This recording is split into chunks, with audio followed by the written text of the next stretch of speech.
আসসালামু আলাইকুম। আওয়ামী লীগ সরকারের সাবেক মন্ত্রী, এমপি এবং আওয়ামী লীগের শীর্ষ নেতাদের মধ্যে যারা রাঘব বোয়াল, তারা অনেকে পালিয়ে গেছেন, পালিয়ে যাচ্ছেন এবং সরকার পতনের 1 মাস পরেও সপ্তাহখানেক আগে এইসব রাঘব বোয়ালদের অনেকেই দেশ ছেড়েছেন, সীমান্ত পাড়ি দিয়ে ওপারে বা অন্য কোনো জায়গায় চলে গেছেন। কিন্তু কেন? সরকারের দুর্বলতা কোথায়? কে তাদেরকে পালিয়ে যেতে সাহায্য করলো? কেন তাদের অবস্থান সম্পর্কে এতদিনেও নিশ্চিত হওয়া গেল না?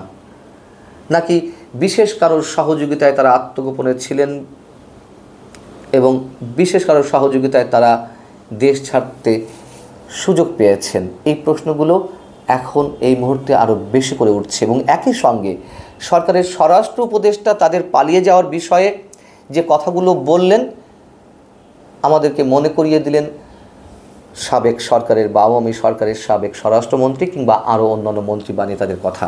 তিনি কি বলেছেন সেটি আমরা পরে বলছি। সপ্তাহখানেক আগেও যারা দেশ ছেড়েছেন রাঘব বোয়ালদের মধ্যে, তাদের মধ্যে সাবেক স্বরাষ্ট্রমন্ত্রী আসাদুজ্জামান খান কামাল, সাবেক বস্ত্র পাটমন্ত্রী এবং আওয়ামী লীগের নীতি নির্ধারণী পর্যায়ের অন্যতম নেতা জাহাঙ্গীর কবির নানক, যুগ্ম আহ্বায়ক, সাবেক সংসদ সদস্য আফম বাহাউদ্দিন নাসিম, এরা সীমান্ত ছেড়ে সীমান্ত পাড়ি দিয়ে চলে গেছেন। তার 2-4 দিন আগে কারা দেশ ছেড়েছেন? আর এক রাঘব বোয়াল, সাবেক পররাষ্ট্রমন্ত্রী হাসান মাহমুদ দেশ ছেড়েছেন। রাঘব বোয়ালদের শিরোমণি বলা যেতে পারে, যদিও তার পদটি অর্ধেক মন্ত্রী পর্যায়ে ছিল, এরকমই বলা যেতে পারে, সাবেক তথ্য প্রতিমন্ত্রী মোহাম্মদ আরাফাত, সাবেক শিক্ষামন্ত্রী মহিবুল হাসান চৌধুরী নওফেল, সাবেক স্থানীয় সরকার মন্ত্রী তাজুল ইসলাম, তারা দেশ ছেড়ে পালিয়েছেন। মোটামুটি এরকমটাই নিশ্চিত হওয়া গেছে। আর শামীম ওসমান, তিনি তো আরও আগেই ছেড়েছেন দেশ। কিন্তু প্রশ্ন উঠেছে যে শেখ হাসিনা পালিয়ে যাওয়ার পরেও এতদিনে তাদেরকে আটক করা গেল না কেন? এই পর্যন্ত যাদেরকে আটক করা হয়েছে, সাবেক আইনমন্ত্রী এবং সাবেক উপদেষ্টা সালমানুর রহমান, আনিসুল হক সহ মোটামুটি গোটা 30 ব্যক্তিকে আটক করা হয়েছে। আর যারা পালিয়ে গেছেন তাদের বিরুদ্ধেও তো হত্যা মামলা সহ আরও অসংখ্য অভিযোগে মামলা ছিল। আরও যারা পালিয়ে গেছেন, যদি গুঞ্জন শোনা যাচ্ছে, ওবায়দুল কাদের তো আরও অনেক আগেই পালিয়েছেন, সাবেক মন্ত্রী সমা রেজাউল করিম, আওয়ামী লীগের হুমরা চোমরাদের একজন মাহবুবুল আলম হানিফ, এরকম আরও অনেকে দেশ ছেড়েছেন, এরকম গুঞ্জন শোনা যাচ্ছে। এ বিষয়ে পরে আসছি, আরও অনেক কথা আছে। মোটামুটি স্বরাষ্ট্র উপদেষ্টার বক্তব্যটি একটু জানিয়ে দিই আপনাদেরকে। সপ্তাহখানেক আগেও যারা দেশ ছেড়েছেন সাবেক স্বরাষ্ট্রমন্ত্রী সহ, তাদের বিষয়ে যিনি আমাদের রয়েছেন স্বরাষ্ট্র উপদেষ্টা লেফটেন্যান্ট জেনারেল অবসরপ্রাপ্ত মোহাম্মদ জাহাঙ্গীর আলম, তার কাছে বক্তব্য জানতে চাওয়া হয়েছিল। তিনি তার মুখপাত্রের মাধ্যমে গণমাধ্যমকে জানিয়েছেন যে সীমান্তে নজরদারি রয়েছে, সরকার পদক্ষেপ নিচ্ছে বলেই সাবেক সংসদ সদস্য ও অবসরপ্রাপ্ত বিচারপতি সহ অনেককেই বিভিন্ন সীমান্তে ধরা হচ্ছে। এই তৎপরতা অব্যাহত থাকবে। এই যে তার বক্তব্যটি, দাড়ি কমা সহ সেমিকোলন প্রতিটি শব্দ, কোথাও কি কোনো পার্থক্য আছে এর আগে স্বরাষ্ট্রমন্ত্রী বা অন্যান্য মন্ত্রী কিংবা আওয়ামী লীগের নেতারা যা বলেছেন, মন্তব্য করেছেন বিভিন্ন প্রসঙ্গে, বিশেষ করে অপরাধীদের ধরার ক্ষেত্রে, দুর্নীতির অভিযোগে যারা দেশ ছেড়েছেন বা দেশের মধ্যে রয়েছেন তাদের প্রসঙ্গে যে কথাগুলো বলেছেন, বেনজির আহমেদ সম্পর্কে, সাবেক সেনাপ্রধান জেনারেল আজিজ আহমেদ সম্পর্কে, কোথাও কোনো অমিল আছে? নেই। যে যায় লঙ্কায় সেই হয় রাবণ, আমরা কি তেমনটি ধরে নেব? নইলে স্বরাষ্ট্র উপদেষ্টা এতদিন পরে এসে এই ধরনের বক্তব্য কেন দিবেন? কি কারণে দিবেন? সীমান্ত পার হয়ে যারা যাচ্ছেন, আমরা জানি যে মোটামুটি 50,000 থেকে শুরু করে 25 থেকে 30 লাখ টাকা পর্যন্ত এ পাশের দালাল এবং সীমান্তের ওপারের ভারতীয় দালালদের দিতে হচ্ছে। 25-30 লাখ কেন, 2-4-5 কোটি টাকা গেলেও তো তাদের কিছু যায় আসে না। যে পরিমাণ লুটতরাজ এইসব নেতা কিংবা সাবেক মন্ত্রীরা করেছেন, কিন্তু এগুলো করে তারা পার পেয়ে যাবেন। সরকারের পক্ষ থেকে যতই এই ধরনের সান্ত্বনাসূচক কথা বলা হোক না কেন, যে অপরাধী যেই হোক তাদেরকে ফিরিয়ে এনে বিচারের মুখোমুখি করা হবে, আর বাবা ধরা হয়নি কেন এতদিনে?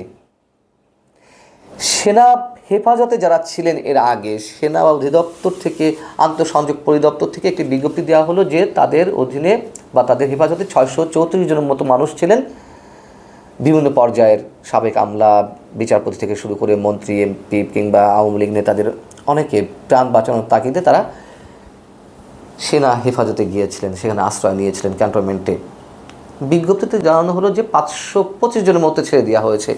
বাকি 100 এই যে 10-12 জন তারা কারা, তারা কোথায় আছেন, তাদেরকে কোন অবস্থায় রাখা হয়েছে, তাদেরকে কি পুলিশের হাতে হস্তান্তর করা হয়েছে, অথবা যাদেরকে ছেড়ে দেওয়া হয়েছে তাদের পরিচয় কি? এই সব পরিচয় না জানানোর কারণেই তো মানুষের মনে নানান ধরনের প্রশ্ন উঠছে যে প্রশাসনের ভিতরে ঘাপটি মেরে থাকা বিশেষ কারোর সহযোগিতায় এই ব্যক্তিগুলো পালিয়ে যেতে সুযোগ পেয়েছেন বা আরও অনেকে পালাবেন। কেন এই কাজটি করা হচ্ছে, কাদের স্বার্থে করা হচ্ছে, কী জন্য করা হচ্ছে? পুলিশের মধ্যেও যারা বিতর্কিত পুলিশ কর্মকর্তা ছিলেন, যাদেরকে চাকরিচ্যুত করা হয়েছে, যারা বাধ্য হয়ে পদত্যাগ করেছেন, তারাও দেশ ছেড়েছেন শোনা যাচ্ছে। যেমন বিপ্লব কুমার সরকার ভারতে চলে গেছেন। হারুনুর রশিদ, ডিবি হারুন কোথায় আছেন, কি অবস্থায় আছেন, কেন তার সম্পর্কে স্পষ্ট কিছু বলা হচ্ছে না? ডিএমপির হাবিব, সাবেক কমিশনার সহ আরও অনেকে কী করছেন তারা?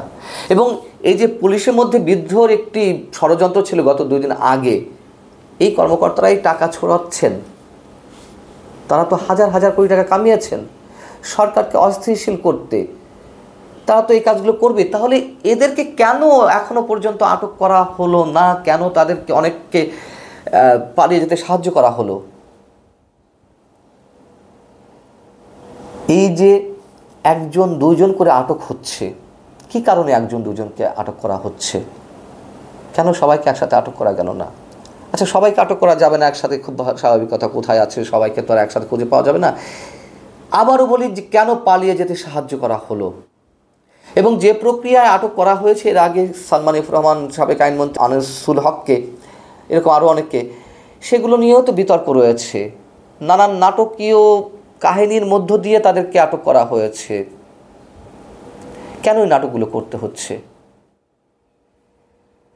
আওয়ামী লীগ সরকারের যে নাটকগুলো আমরা দেখে এসেছি গত 15-16 বছর ধরে, সেই নাটকের ধারাবাহিকতা এখনও কেন চলবে?